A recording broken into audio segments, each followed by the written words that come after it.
ನೆರವೇರುತ್ತಿದೆ. ಇದುವೇ 16ನೇ ಬೆಂಗಳೂರು ಅಂತಾರಾಷ್ಟ್ರೀಯ ಚಲನಚಿತ್ರೋತ್ಸವ.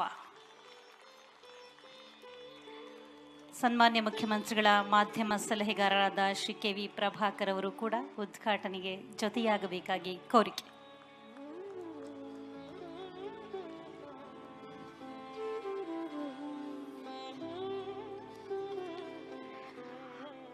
ಹದಿನಾರನೇ ಬೆಂಗಳೂರು ಅಂತಾರಾಷ್ಟ್ರೀಯ ಚಲನಚಿತ್ರೋತ್ಸವ ಮಾರ್ಚ್ 1 ಅಂದರೆ ಇಂದಿನಿಂದ ಪ್ರಾರಂಭವಾಗಿ ಮಾರ್ಚ್ 8ರ ತನಕ ನೆರವೇರಲಿದೆ.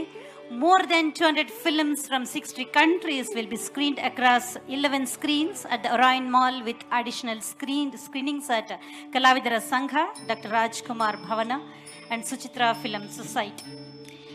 60 ದೇಶಗಳಿಂದ 200ಕ್ಕೂ ಹೆಚ್ಚು ಚಲನಚಿತ್ರಗಳನ್ನು ವೀಕ್ಷಿಸುವಂತಹ ಸುಯೋಗ ಸುವರ್ಣಾವಕಾಶ ನಮ್ಮೆಲ್ಲರಿಗೂ ಕೂಡ ಸಾಧ್ಯ ಮಾಡಿಕೊಟ್ಟಿದೆ ಕರ್ನಾಟಕ ಸರ್ಕಾರ, ವಾರ್ತಾ ಮತ್ತು ಸಾರ್ವಜನಿಕ ಸಂಪರ್ಕ ಇಲಾಖೆ, ಕರ್ನಾಟಕ ಚಲನಚಿತ್ರ ಅಕಾಡೆಮಿ.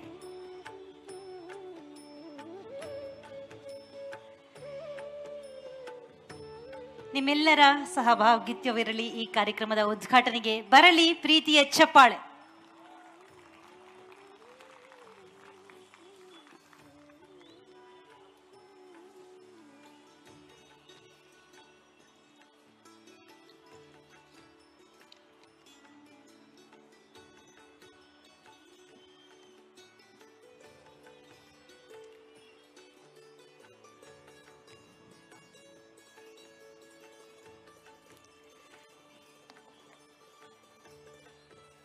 ITBT, ಹೆಲ್ತ್ ಸೆಕ್ಟರ್, ಹೀಗೆ ಅನೇಕ